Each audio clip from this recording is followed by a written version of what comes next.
जंगल में रह जयाम आदिवासी जंगल रखवाला रे।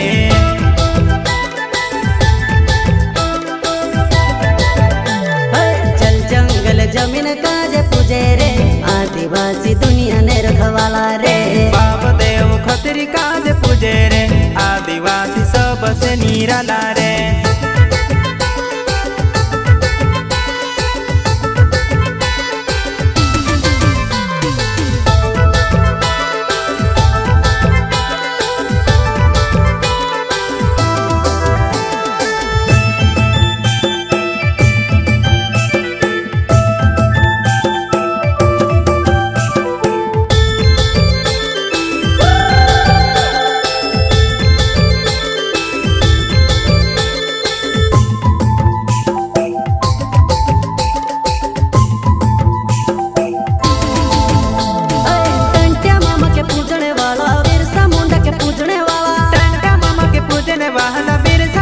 पूजने वाला आदिवासी हमोए हाथों माथों देली बिलखा वाला रे आदिवासी जंगल रखवाला रे।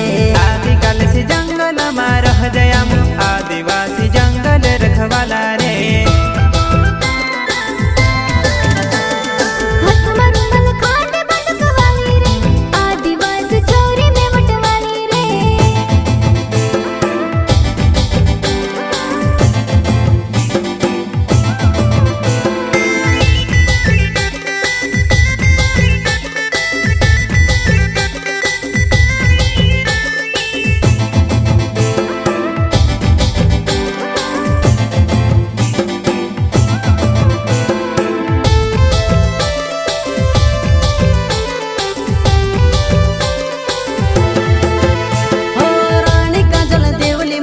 बाबा देव कंसरी माड़ी रानी काजल देवली माड़ी बाबा देव कंसरी माड़ी आदिवासी ने भगवान